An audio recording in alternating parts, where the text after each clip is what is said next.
So today we are going to have a midterm review. So if you guys are aware, what the name of the song we play before the lecture is called Everything.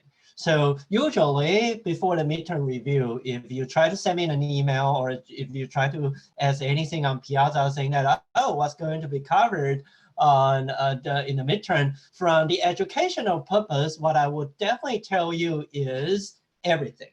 And for the midterm review, then what I will tell you is everything that I mentioned in the midterm review. So that's why people taking my class always love my midterm or final review, because they actually give you a pretty good pointer where should you spend most of the time in preparing your tests. So, so let's get started. So for today, I'm going to first give you a recap on everything important that we have been talking since the beginning of the quarter. So you can consider, not sure how many of you have the hobby of watching TV series, but you can consider this is like, oh, in the beginning of a certain a new season of the TV series, people would usually expect there is some kind of spatial program saying that previously on whatever. So this is like previously on EECS120A. So let's get started. So in the very beginning, we talk about this class is named after logic design. And if you try to look for the definition on the encyclopedia, they will tell you nowadays the circuitry of a digital computer is called the logic design. And the digital computers are based on two value logic system, 1 or 0, on and off, or yes or no. In general, we call this binary format. And there is a reason why we want binary format. However, in the very beginning, if you consider what the nature look like, the signals are not actually in a digital format. Instead, if you flow the wind, it's more like analog, because like, okay, if today you go outside, you feel it's hot, but how hot it is, right? It's hotter than yesterday, it's hotter than the previous moment, right? So in from the human perspective, actually, if I am asking you about like temperature, what you will draw, if you continuously observe the temperature, what you will draw is like an analog signal like this. And the analog signal, it can actually be used to express as detailed numbers as you want. However, if we go back to the world of the digital signal where we are living right now, we are actually taking an analog signal and then we try to set a threshold and divide the signal from either into either 0 or 1. So it turns out that if you look at the point which I circled here, if you use your naked eye, you will see, well, you will say, well, it's somewhere like 0.4 or 0.44, 0.45 or something between there, right? However, from the digital signal perspective, even though it's very close to the middle, we still consider it as 0. So the thing is that, right? Well, and actually, you can make your digital signal more precise in a way that you just have more sense amplifier, divide your signal into more detail. So the same analog signal right now, you can see for the same point, well, for the same point right now, it's considered as 0.33 instead of 0. However, it's still far from 0.44 or 0.44, whatever. Right, so the takeaway here is that if you try to use digital signals to express something, you can never get the very, very exact, precise value if it's something like this, right? And however, if it's an analog signal, as long as the analog signal level is kept, you are able to get as detailed number as you want, depending on how good, how precise your sense amplifier is. So if you have a sense amplifier that can sense, say, 100 level from different levels within this analog signal, you are able to get something like 0.44. right? And another example, which we just learned, is that, well, although like you have 32 bits, even though we have 32 bits, if we want to use 32 bits to express a number, say 0.004, it's still impossible. Because if you look at that, right, there, to precisely express this number, there are more fractional bits you need than 32 bits to precisely express this number. So the answer is that for this 0.004 number, it looks really simple. It's 4 over 10,000. And 4, you know, it can be expressed by 3 binary digit. You know, 10,000, it can be expressed by less than 16 digit. However, 4 divided by 10,000, you can never use 32 bits to express it because there is a limitation of its precision using a binary digit. Right. So one thing we learned is that you can never got some number exactly right with binary expression. So so when people ask about like why digital computers are more popular now, the answer is not because the digital computer can express more values than analog computers. And in fact,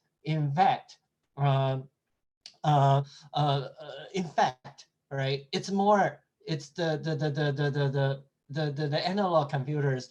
If you do it right and if you do it perfectly, it could express more values than digital computers. However, the thing here, so in many of the aerospace area, there are still tons of aerospace related computing facilities. They are still based on analog signals, because imagine that the airflow, the temperature, everything from the natural world, it's actually more on the analog side than the digital side. And any imprecise value would cause significant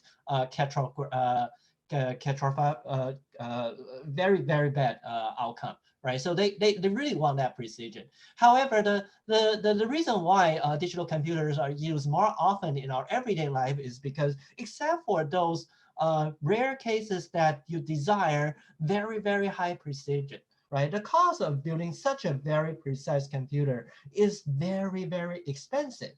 And the other thing is that, well, think about the digital signals, right? Because it only divides a signal into a very rough level. So they are less fragile to noise and defective low quality components. However, for analog computers, you always have to check if anything is malfunctioning, right? And you have to build a lot of resilience in this computer system. So if you check like the design of modern like fighters like F-35, right? There must be multiple copies of the same system to provide redundancy, and they must make sure that everything is working fine before the flight can take off. And after the flight finish its mission, they always have to check every component to see if it's functioning correctly. So that's why the defense always costs a lot of money, because as long as you fly these fighters, it could be broken, right? So analog computers, they are not as popular as digital computers. It's all about cost, right? And the cost, not just the building cost, but also the cost of maintaining the signal strengths, also the cost of maintaining the data. So that's why digital computers are more popular nowadays. So so that's why in this class we and most of you are going to be designing circuits for digital computers. So that's why this class we talk mainly about digital circuit design. And for the digital circuits, there are two big categories. One is the combinational logic, and the other is the sequential logic. And the only difference between these two, sorry, not the only difference. The main difference between these two is that the combinational logic is an idempotent circuit in a way that it's a pure function of its current inputs. However, for sequential logic, it has memory. and its output will be affected by not just the current input, but also the previous input or even their history. And the theory behind it are also different. So for combinational logic is the Boolean algebra, which you learned in discrete math. And for sequential logic is the implementation of a finite state machine, which is the theory you learned in the finite state machine, or say theory of computation CS160 or something. Right, so that's a different theory behind it. So let's get started with the combinational logic. So for combinational logic, it's basically using Boolean algebra, and the basic idea of using Boolean algebra is that you have two values like zeros and ones, and we have three basic operators: and, or, and not. And the functionality of Boolean Boolean function, Boolean expression can actually be expressed by truth tables like this. So for AND, the truth table shows that only both the inputs are ones, you will get a 1. And for OR, only if both inputs are 0, you will get a 0. And for NOT, it's always giving you the opposite of your input. So these are the three basic type of Boolean operators.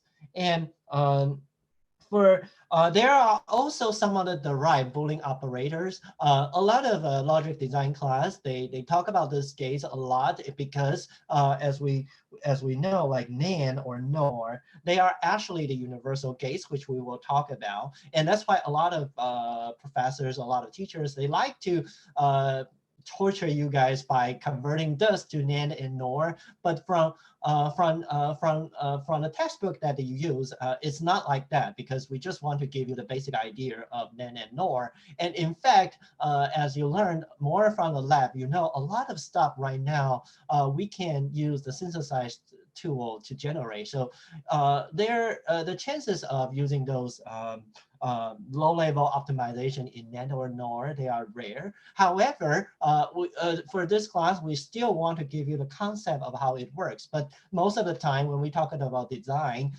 we still only require you to use the basic AND or not gates or the Boolean operator to implement or describe your circuit. So that's why we didn't use NAND nor exclusive or exclusive NOR a lot in the class. However, it's still essential for you guys to remember what are NAND NOR, exclusive OR, and exclusive NOR. And for NAND, it's basically an AND plus a NOT. And for OR, it's basically a NOR is basically an OR plus a NOT. And for exclusive OR, it's saying that if two things are the same, you will get an output of 0. And for exclusive NOR, it's you will get 1 if the 2 bits are the same. So this is the basic idea of this derived Boolean operators. They all have their own Boolean definition from the basic Boolean gates, and they can use interchangeably. So let's look about how we can express Boolean operators function in circuit gates, because this class is talking about, okay, how can we realize those theoretical stuff into real stuff? So it's really important for you guys to figure out, well, how does the Boolean function map to circuits? So there are this tables of frequently used gate symbols that you will see in a lot of textbook or a lot of documents. And for our class, we mainly focus on this set, the AND, OR, NOT. And the same reason as I mentioned, because we just want to give you the basic idea. And for those guys, you keep them in mind. However, you don't have to memorize. Well, so another thing which I want to talk about is that being honest to you, right? Like, how many of you would remember the stuff that you learned maybe a quarter ago? Maybe not, right? So I think from the educational purpose is really important. The most important thing is not to force you to memorize too many things, but force you to just memorize sufficient amount of stuff that are important to the rest of your life. And for other things that are relevant, we give you a pointer that if I need those help, where can I find those references? So I would say for this class, this set is the basic ones that you have to remember. And for this is the extended set that you only need to know, but you probably don't have to memorize them a lot. You don't have, but for this set, I really want you to use it most of the time, right? So given that at least you know and or not these three basic gates, we can already express this Boolean function in circuits in a way that we know there is an output y, and the output y is basically coming from an AND, right? So you need an AND somewhere, and one side of the AND is an E, and the other side is actually a result from an OR. So that's why you need an OR gate here. And for this OR, we also have two AND results. So that's why you got this A, B, C, D on the other side. So that's the basic form of how you can convert a Boolean function into gate level implementation. And if you dig into the design of this Boolean, this circuit, you will find out we will have 5 different inputs, and you will have 1 output, and each of this is a gate. And each of the gate, you can see we would have 1, 2, 3, 4, 5, 6. Well, you actually needs 9 wires to connect all of them together, right? And so this is called signal nets. And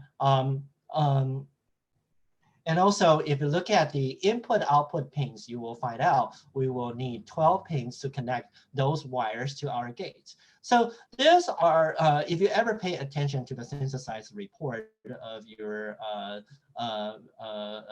Verilog tool, these are the numbers you will see. And when people ask about, oh, how big is your design, these are the very important numbers you have to be paying attention to, because previously we know the number of inputs per gate, they from the very basic way that the textbook tells you to estimate the size of a design, they are highly related. So you need to know this, right?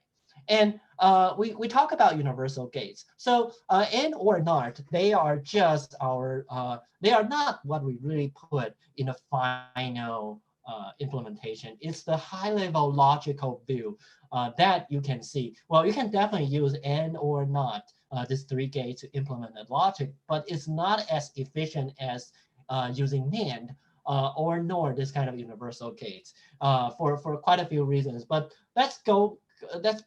Let's first get the idea of universal gates. So NAND or NOR, they are called universal gates because you can actually implement everything using NAND. So from this table, you can see for an AND, you can just chain 2 NANDs together, and the other NAND, as we said, NAND is the NOT of AND. So you just make a NOT function to your output, which would be using the NOT implementation here, right? So you know those 2 things, they are the same, right? And for OR, you just use this to implement, right? And the same thing, according to the duality, you can actually use, you can make an analogy of a NOR, and you can use NOR to implement everything, right? So if we don't go back to the same circuit that we have visited, right? If you replace everything with NAND, it looks like this. And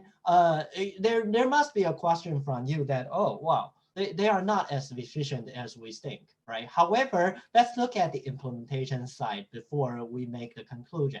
So gates, they are implemented using 2 types of CMOSs. The CMOS here, we meant to say, is NMOS or PMOS. So NMOS and PMOS, they are 2 types of CMOS transistors, and gates are made from them. So this is a NOT gate.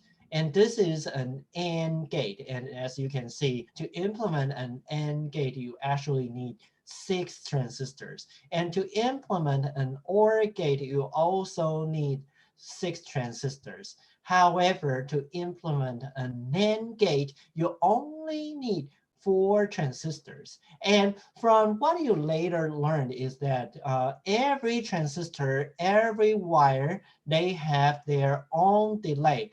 And if you have them serialized, the delay is even more. So look at the OR, right? The critical path would actually go from here to here, right? So you are having this gate, this transistor delay. However, for NAND, it's only going through here, right? So the delay is actually fewer, right? Is actually less. So NAND, first of all, in terms of the delay, is more efficient. And the other thing is that the number of transistor per gate of NAND is also fewer.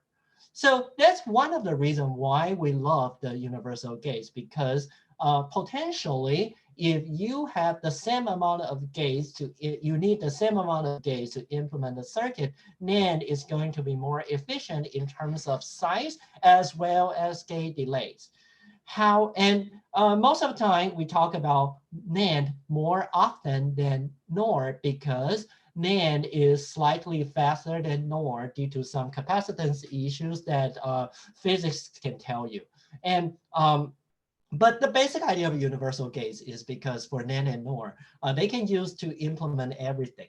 And a NOR only needs 4 transistors, and the gate delay is smaller than OR and AND that needs 6 transistors, right? And how about the total number of transistors? We have compared this, right? So the upper side is the naive implementation using the AND or NOT. And the lower part is everything in NAND. And it looks like, well, not using universal gates, we only need 24 transistors. However, if for the downside, we need to use 36 transistors.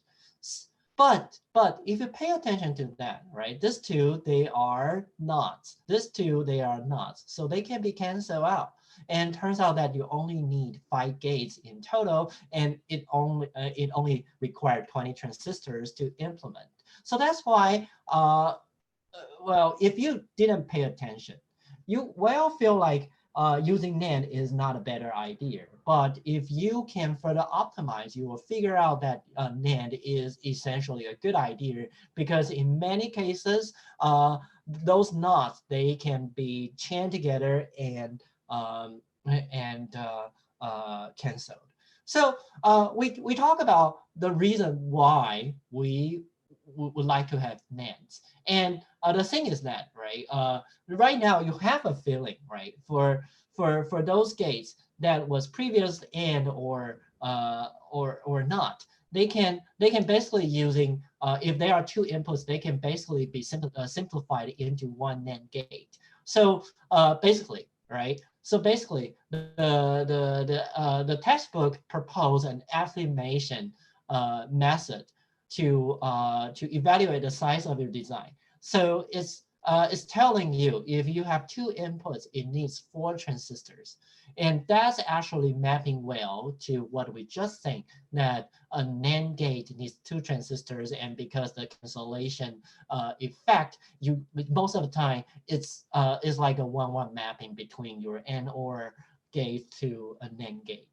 And if you have 3 input gates, you will need 6 transistors. If you have 4 input gate, you need 8 transistors. It's all because we are assuming those circuits, they at the end will be able to be implemented by NAND. And so that's why we have this kind of estimation. The textbook also say that wires are also contributing to size, but we ignore wires for now. However, this is not completely true in modern design. Especially in modern design, the wire is actually a pretty big overhead, but still give you an idea, like, but it's still in proportion to the number of transistors you have. So so basically, more transistors meaning more size. That's the golden rule.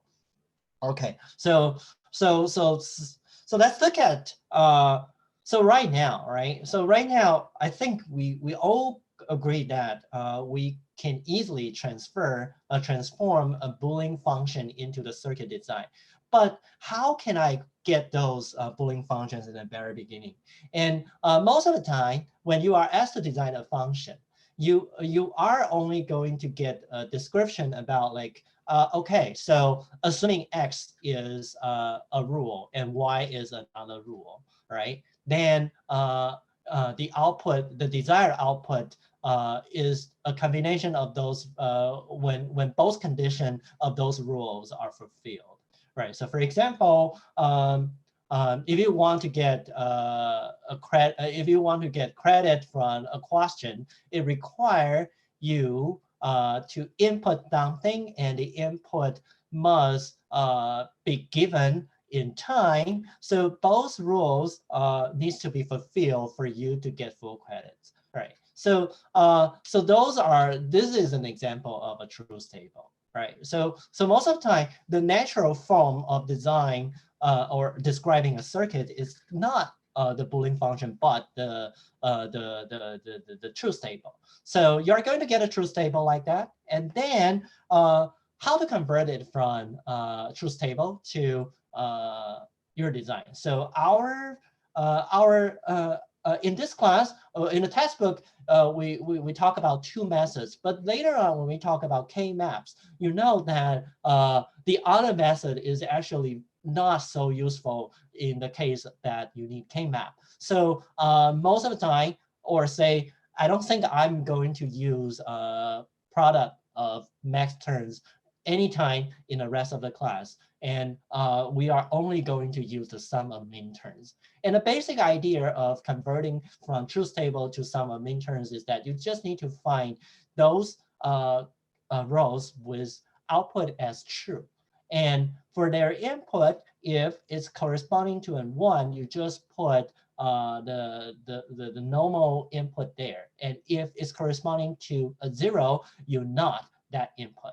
So for example, for this row that we are currently looking at, for this row, the X needs to be 1 and Y needs to be 0 to get a true. So because S is 1, so we just put X here. And for Y, because it's 0, so we put not Y, which is Y prime here as a term. And the same thing for the next row, we just OR it, and you will see it's for this row, both inputs must be true. So we put X, Y here. And for another table like this, right, we know, well, the first row, it needs both input to be false to get true. So we put A prime, B prime.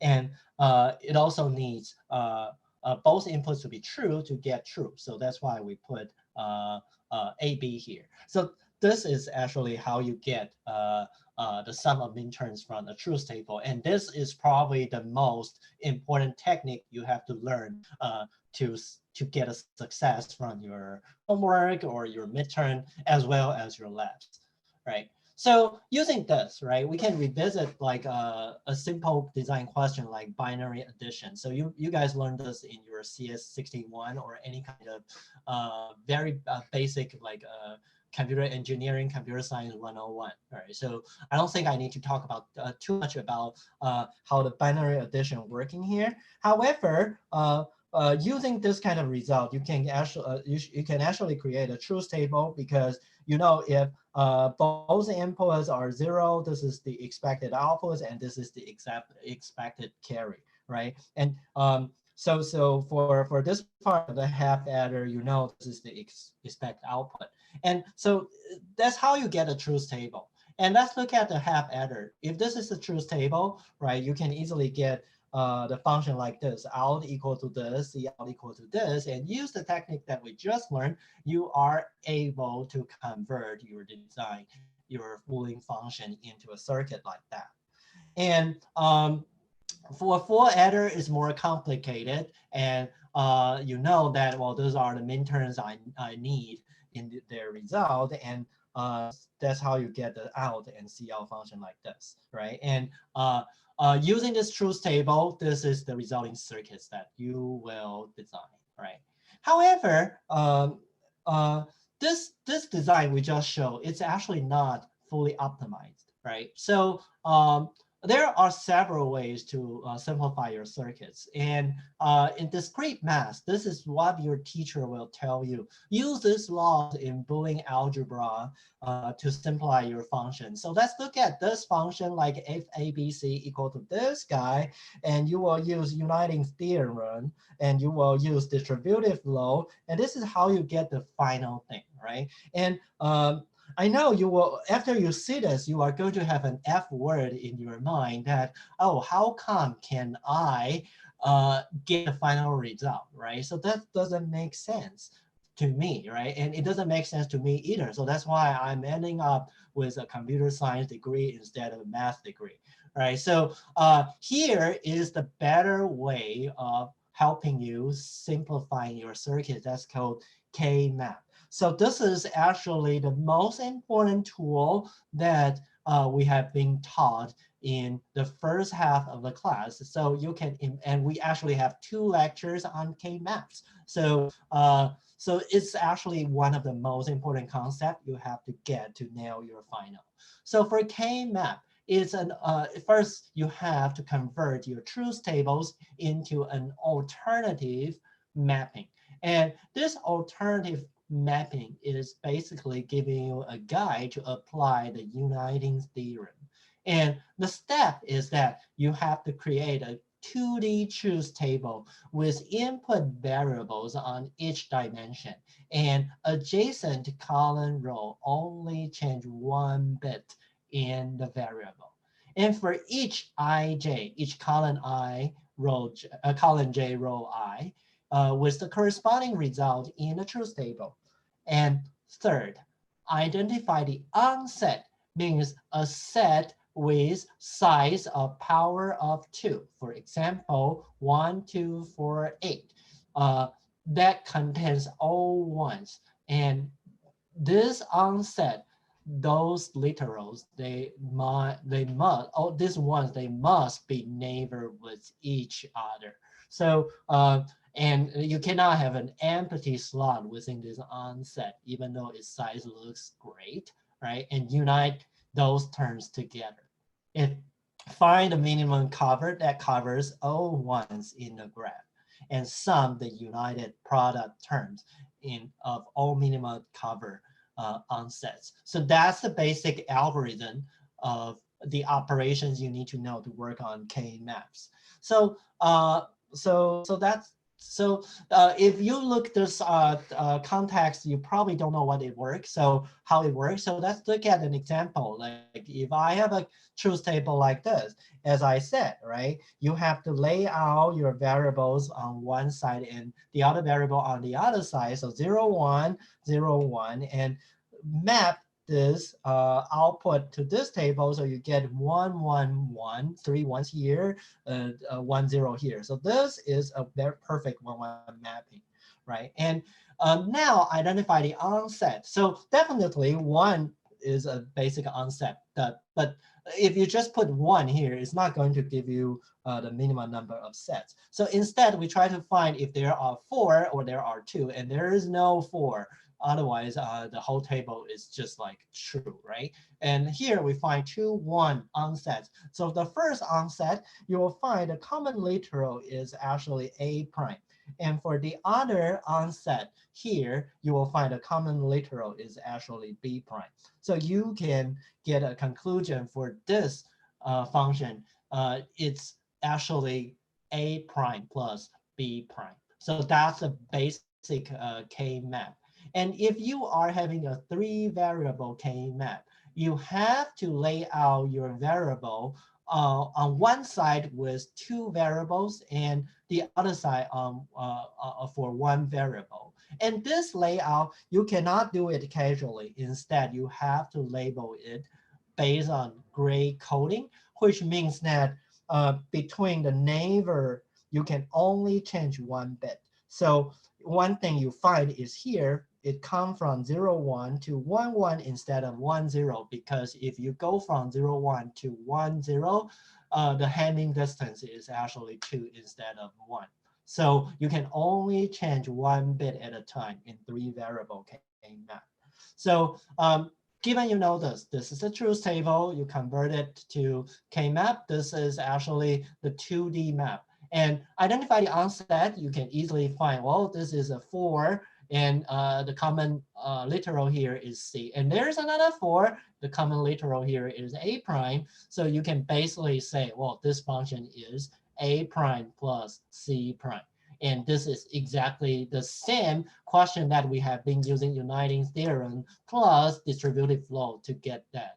And from what we learned, right, the neighboring cells, they must be laid out in gray coding. So for this question, this is valid, but for 3 and 4, they are not valid because for this one, from here to here, we actually have 2-bit difference.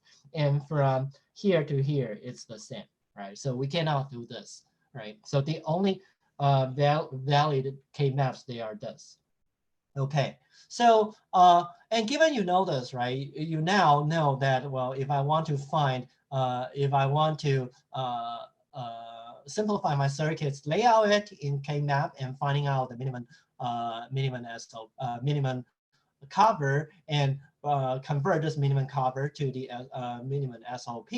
And for this example, right, this is the 1-bit full adder. And now you know for the C out, instead of using 4 terms, you only need 3 terms. However, there are still cases like this, right? Well, there are also cases like this that you can simplify it using and again, right? You can find many onsets. However, you only need the minimum onset that to cover all ones. So for this function, you only need 2 terms, right? And there are cases. Well, so there are cases that you need 4 different input variables. So again, for 4 variable in K-map, all you need to do, again, use gray coding and 2 variables on each side. Convert your truth table into the 2D experimentation, and then find out those onsets. And again, for this onset, right? For this for this 2, you can actually move the 0, 0 right here, so that this. So that's why this 2, they can become considered as the same onset in this way, right? So for this function, if you know this, you know this is the final presentation of your function. And how to sometimes well, people have different ways of teaching it. And what I like is that for each of the column, try to write down what this terms is meant to say. Like if you have 0, 0 here, you know it's A prime, B prime, right? So when you find the common terms, right, you know, well, this C prime is common, right? And you know this A prime, B prime is common. So you know this term is A prime, B prime, C prime, right? So that's another way which I would suggest you to use. And it's a very useful technique when you are taking your exam. So given now, you know, this is the 4 variable K-map, and you know we can identify the onsets like this, right? So you can easily simplify the circuits like that, right? So even though it looks very complex, but now you don't have to memorize any of the Boolean laws or theorem. You can still simplify the circuits within even shorter period of time. So that's the power of K-map. That's why I spend most of the time talking about K-map, but spend almost no time talking about how to use these laws, because we are engineers, we are not mathematicians. So I don't care, right? As an engineer, all we want is a solution, and we want to get a solution correctly, precisely in minimum amount of time. And I think that's the spirit of being a good engineer. Okay, so there are still cases. There are still cases that there are situations where your output function can be either 0 or 1, because for examples, what if your total input, possible input only needs only have 3 different combinations, then you are definitely going to use one cases if you since in binary representation there is no perfect way to express only 3 numbers without wasting a slot. Right. So so in our circuit design, some cases we would have don't cares in there. And it seems scary because you have an X there, right? And people are usually quite afraid of any X there because X, say, is unknown. And if you are old enough, you probably know there was a TV series called The X-Files, and it actually scared me a lot when I was young, right? So X, something people feel like is very,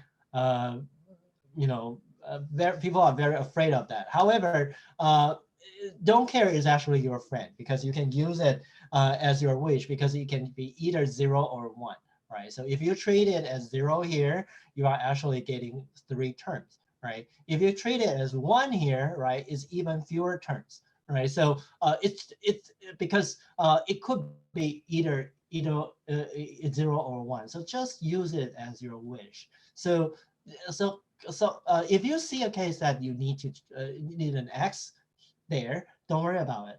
No matter you put it as 0 and 1, it's correct, right? So just depend on which is more advantageous. Okay, so this is the circuit design. This is the circuit design part. So given a circuit design, the main reason why we designed this circuit is because we want to process digital inputs. And so to process digital inputs, we need to first express those digital numbers in binary. And previously, you guys must learn this binary representation. And to express negative numbers, we converted to 2's complements. And the main reason is because we want a number system that provides obvious representation of 0, 1, 2, efficient usage of number space, equal coverage of positive and negative numbers. And the previous 3, if you just look at 1's complement or even the most naive sign bit as just use sign bit to express negative numbers, they are not that bad.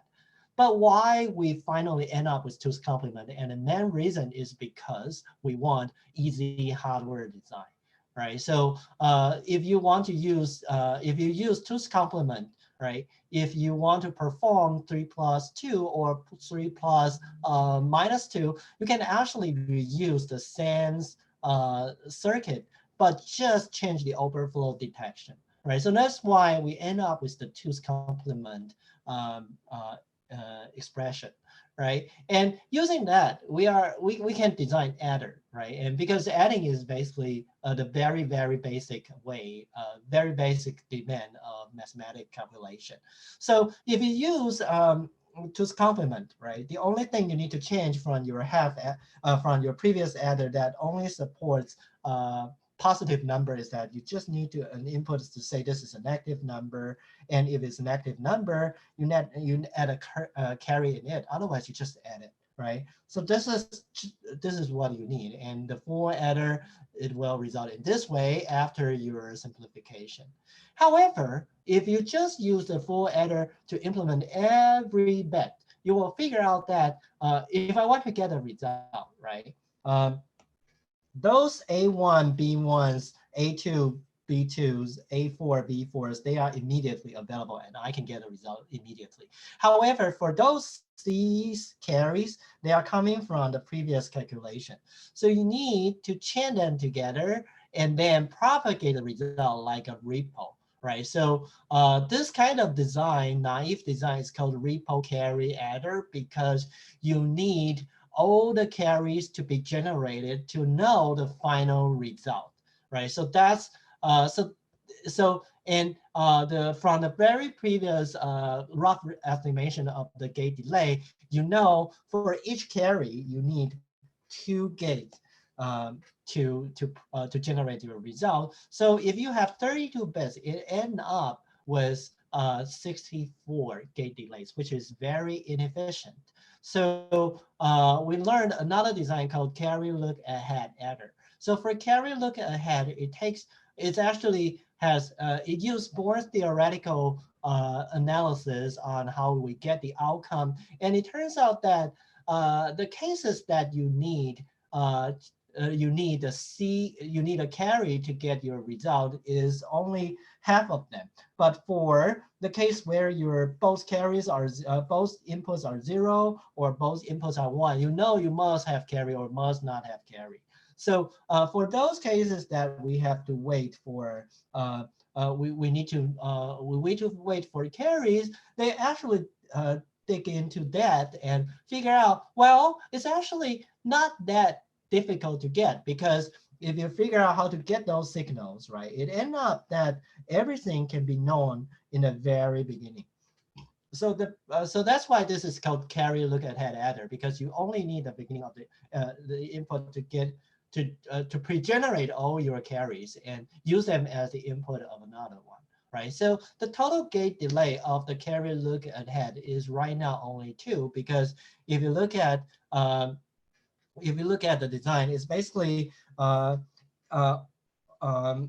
or with a lot of things and with a lot of multiple input ands, right? So it's basically and first and or, and it's 2 gate delays, right? So so that's why carry-look-ahead adder is a more efficient design in terms of time. However, as you can imagine, right, the number of gates you need to implement the carry-look-ahead adder is a lot, because you need to pre-generate a lot of signals. So it turns out that the number of transistors of using carry-look-ahead adder is a lot.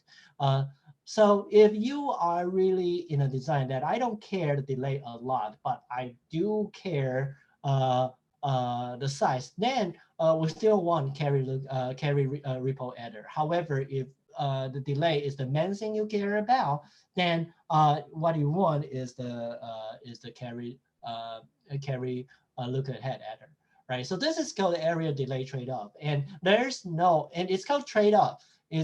Because it's just a trade-off. It's just one. You can only pick one thing. If you want delay, you need carry-look-ahead adder. If you want area, you need carry ripple, right? And there's no absolutely right answer. It's case by case. So this is why it's called trade-off. And then we spent 2 other lectures in talking about another type of number representation. That's called numbers with decimal point, right? And the reason is because right now we are in a world that we not only have to compute on integer, but we also need to compute on a lot of problems, right? So to describe these numbers, you can either use fixed point or floating point. However, in computer systems, we use floating point, which means that the number is partitioned into sign, bit, exponent, and fraction. And because your exponent can change, so your decimal point can be anywhere in a fraction and is floating within your fraction. So this is why it's called floating point. And we use this number system more often. It's not because it gives you equal distribution of numbers. It doesn't mean that it can express more numbers than fixed point or integer. It just gives you a large, and actually there are numbers which I just show you, like 0.004. You cannot even use a 32-bit floating point to express. However, if you use fixed point, I am sure you can express that number correctly, right? But that's not the case for floating point, right? So floating point is chosen not because it gives you more numbers to express. Actually, it gives you fewer numbers. It didn't give you a very even distributed number points in your number space, right? The only thing we wanted is because it gave us a larger range, right? And because floating point is actually the main type of number representation. So I do want you to know how to convert a number into floating point expression. So for example, if we see the following bit strings, right? You should be able to know it's representing -0, but not A, because even though A looks somewhat correctly, but it makes two mistakes. So first of all, right? First of all, your exponent, it must be minus by 127 after calculation. So it's actually 3. So it's 2 to the 3. And the other thing is that even though this part we say you can argue it's binary, however, this is not correct, right? And for 1.01, it's just a binary representation of a 1 plus a quarter. So if you do this, you will figure out the final result is -10, right? So you have to know, okay, floating point expression is not as naive, as trivial as the integer ones. So again, the advantage of using floating point is because it gives us larger range. And the hardware design is nothing more simpler than fixed point. But we are willing to pay this trade-off because when they design or when they use the floating point, we start to say, well, if it's fixed point, right, we can use the integer to emulate that. So we don't actually need a separate unit for that.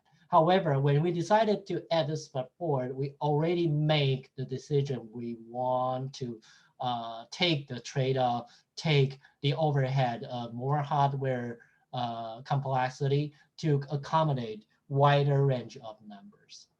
Okay, but before we talk about how complex the design of floating point units, there are two more friends we have to talk about before letting you understand why the floating point ALU looks like that.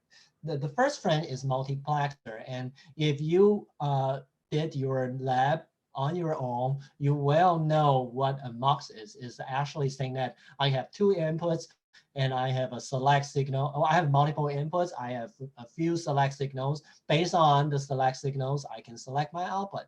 And so if you use K-map, and if I wanted to select from two different inputs, you will figure out that, well, for two input MUX, it only require AND and a few ANDs in the very beginning and an OR at the very end, right? So this is 2 gate delays, right? And if you have more inputs, and you will figure out that the circuit still looks similar, right? You just need more AND gates in the beginning. You need more select inputs, and finally you still need an AND gate OR gate, right?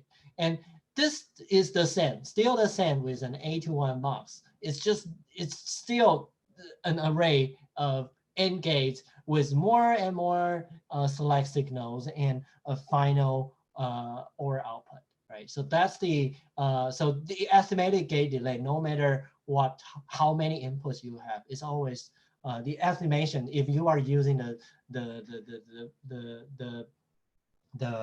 if you are using the function that the textbook gives you, is always 2, right? So, and another friend we need is the shifter, right? And for the shifting operation, I hope you guys remember, right? If you are given limited number of bits, and there are definitely some bits will be gone after the transition, right? So even though from the poll that I gave you, it looks like we are doing not so great on this question. So you must refresh your mind what's the shifter design, right? And again, why we talk about the MUX is because shifter is basically an application of MUX, right? So all you need to do is that depending on your shift amount, and treat those shift amount as the input select signal of your MUX, select the right bit to output in your final number. Okay, so given we know those friends, we can finally talk about the floating point hardware. So the floating point hardware, it looks like this. The sign signal, they are dealt separately.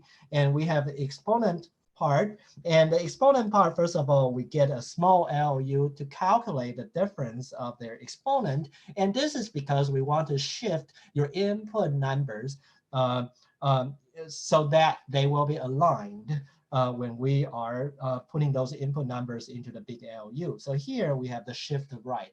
And we also need a mux here to select the bigger number and a small number. We fit them both into the ALU.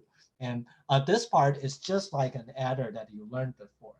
OK, so when we talk about this, because if you know this hardware design, it actually helps you to explain this anomaly. So for the left-hand side, it will finish because the integer will overflow. And when integer overflow, the overflow bits goes to the sign bit. So it will end up with a number that is smaller than 0. So your while loop here will get ended. However, for the floating point, as you can see from the hardware, because the hardware handles the sign, exponent, mantissa separately, so if you are operating on two positive numbers, you will never get negative output. OK, so that's why it would never end, right? But it also means that floating point, it has larger range, right? But if you think about that, right, like for the integer, it's a 32-bit smaller range. So there are numbers within the floating point ranges cannot be used to express. So they will definitely lose some precision. So that's another issue we have in a floating point programming. And there are spatial numbers like this taking even more spaces in the already limited number of spaces, and there are infinite, and there are not a number. And be sure that you understand the definition of this. And as we said, right, you can never express this number precisely with IEEE floating point format. So it turns out that if you run this program, you will figure out that, well, even though mathematically these two lines, they seem to give you the same result. But if you run this program, you will figure out they are not giving the same output, right?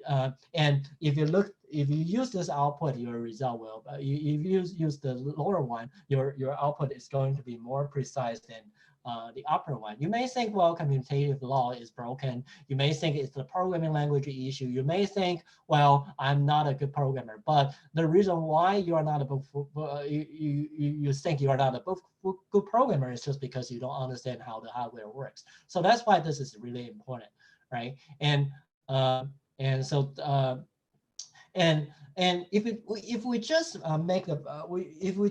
look at the program again, right? So now I'm not asking you if it's going to be so now I'm asking you, like, okay, can it ever be back to 0, right? And the answer is no, still no, right? Because at some point you will figure out that your program will stuck at this spatial number and this number. But this number is nothing special. It just happened to be the case that if you look at the floating point design again, you will figure out that, well, these two numbers, they are actually different in 24 bits, 24 in their exponent. So you have to shift your smaller number right by 24. And if you shift this number right by 24, it will end up with 0. So no matter how many times you execute this number plus 1, you are always adding 0 to your result, and it will never change. So that's why it gets stuck there without even generating an overflow, without even generating an infinite, without even generating another number. So there's no exception generated. So the system would never catch it. The programmer would never know, right? And you will never know, right? So that's why I spend a lot of time teaching you guys this. And this are not even in a textbook, or say the textbook only give you a very small section on this, but I spent 2 lectures on this because this is probably more important than other things as the rest of your career. As a good programmer, And a lot of our EE graduates, you are going to implement firmware programs which interact with hardware features a lot. So you have to know this exactly to avoid bugs. All right. So now, finally, we move into sequential circuits. And the sequential circuits, it has memory and use finite state machine. And I figure out that we are not on the same page of how we understanding about finite state machine. So for life on Mars, this question is talking about how we could create a pattern recognizer.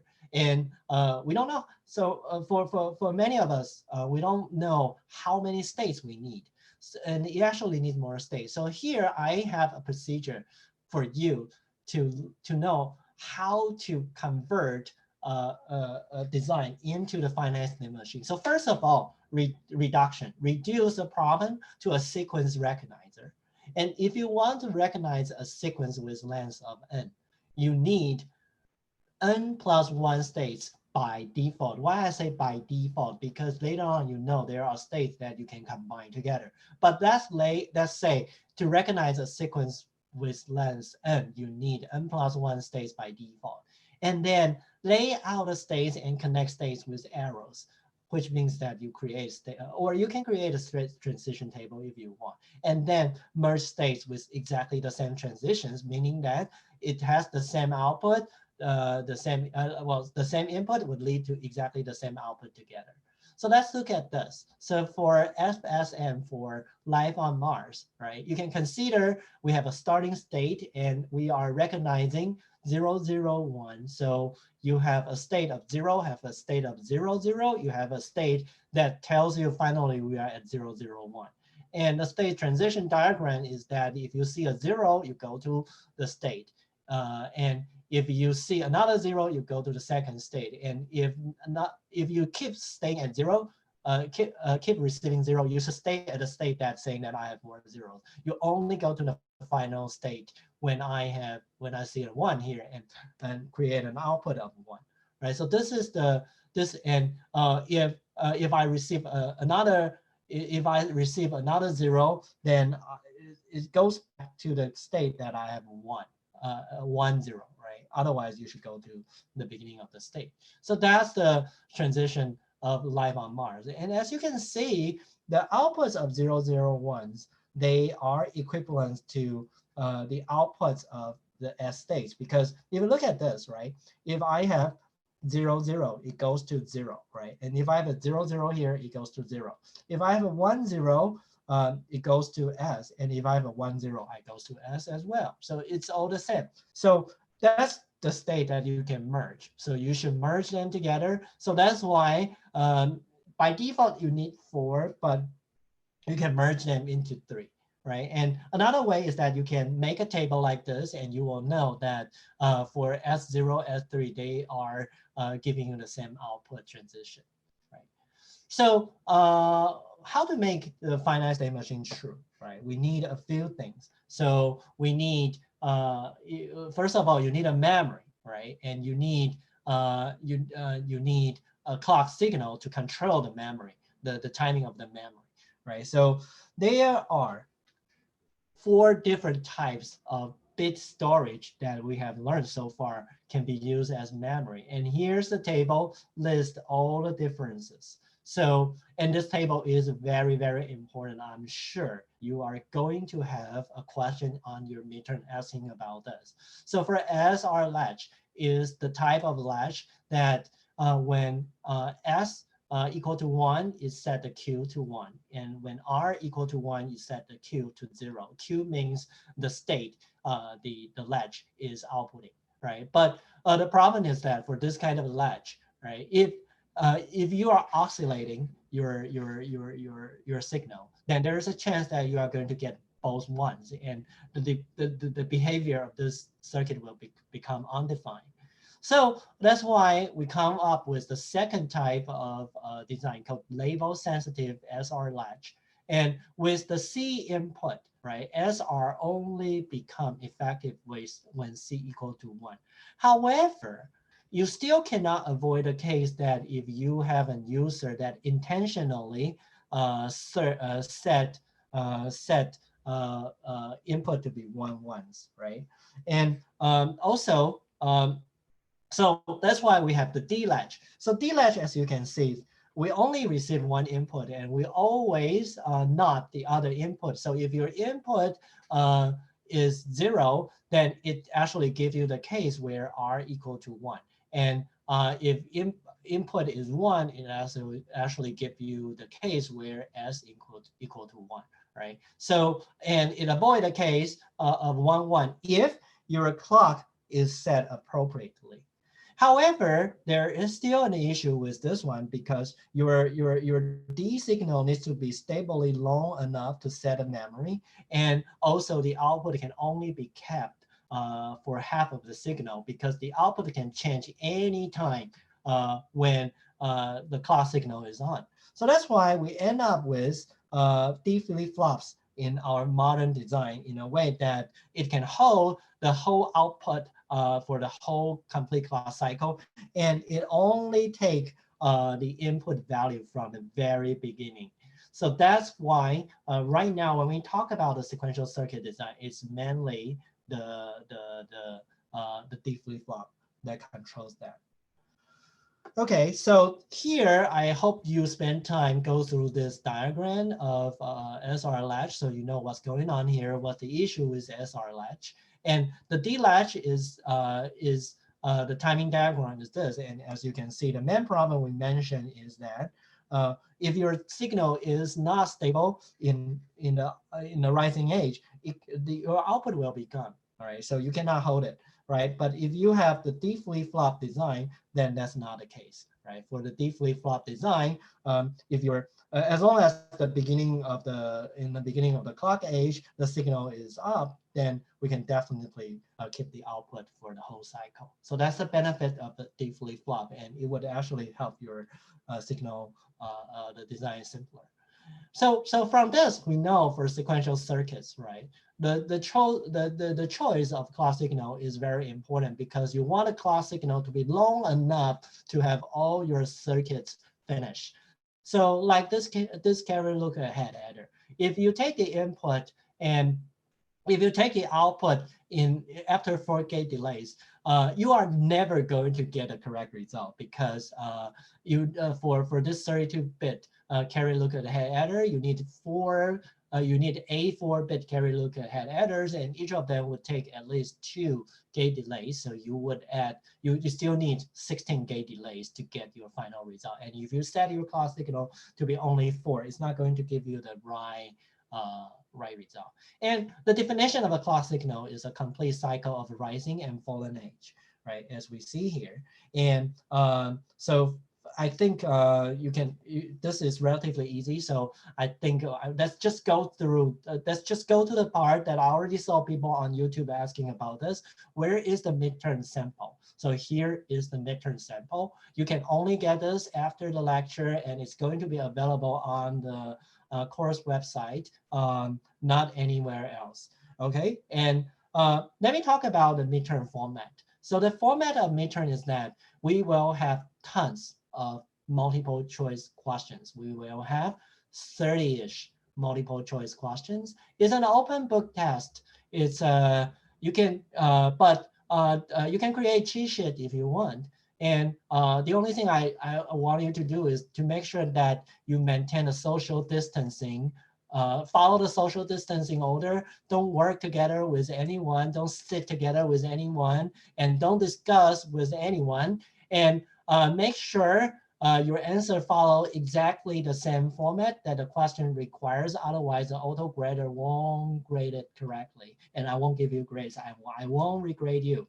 And once it opened, you have only one chance to finish. So if your browser crashes because you open too many Windows programs, I will not help you. And I am not going to have an online Zoom at that time because I know we have some of our students having issues in joining the Zoom after the Zoom bombing. So to be fair to those students, we will not have a Zoom session during the midterm. Otherwise, they won't be able to ask questions, receive instructions. So it sounds it sounds weird, but it's actually more fair to students who cannot join the Zoom online session. And it's only available at the exact time, 12:30 this Thursday. And if your submission is late by S second, so you have to turn it by 1:50. And if your submission is late by S seconds, your grade is using this formula. So basically, if you are late by 1 second, you are going to only get 99% of your grade. So even though you get everything right, if you are late by 1 second, you are only the maximum you can get is 99. And if you are late by more than 100 seconds, you don't have to turn in because the maximum grade you will get is going to be 0. So I have said this clearly. And once you open, you have only one chance to finish. If you accidentally turn off your browser window of the exam, I am not going to reinitiate that. Okay, so that's the thing. That's the thing, right? So these are all the things that I want you to know regarding the midterm. So follow up, we are going to have this many midterm questions for you, the sample midterm questions for you to go through. And as I said, we have a total of 30 numbers, and this we have a total of 30 multiple choice questions. So I carefully designed this question. So this question are selected from our slides in the textbook, and they are exactly the same. So you can easily find the answer from those. And they are roughly the same level of difficulty in your midterm. So if you want to see, well, if I'm efficient enough to finish the midterm within the given 80 minutes, this is a very good way for you to practice. And we are also going to have questions like this. If I give you a design like this, can you write the truth table? Can you create a K-map? Can you simplify the Boolean equation? And don't get lazy on this, and make sure that you practice this question. And also, I said the most important thing that I want you guys to learn is that being a good programmer, you have to know hardware features. So we are going to have coding questions like this.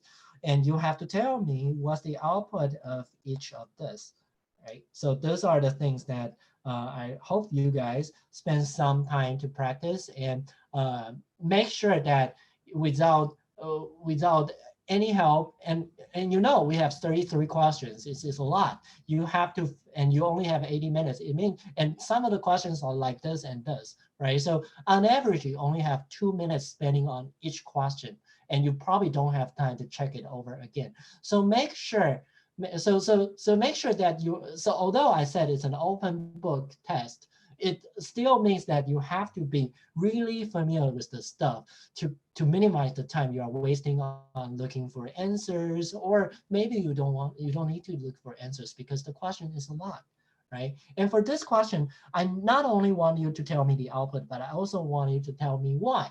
So for example, why does hardware give me this output, right? And why is that, right? Can you explain it, right? So those are all the things that I really need you guys to think through and try out. All right, and this is just a sample midterm, doesn't cover everything. So here are 3 other things which I listed here, and you know if there are sample questions that is not covered, but I listed here, it must mean that this question will be existing in some form on a midterm. So first of all, what's the difference among this different 1-bit storage? What's PMOS? What's an NMOS? And what's the difference between sequential logic and combinational logic? So these are everything you need to know regarding the final. And before I announce some other things, is there any of you have any question? Sorry, midterm. Is there any of you have any question regarding midterm you want to discuss?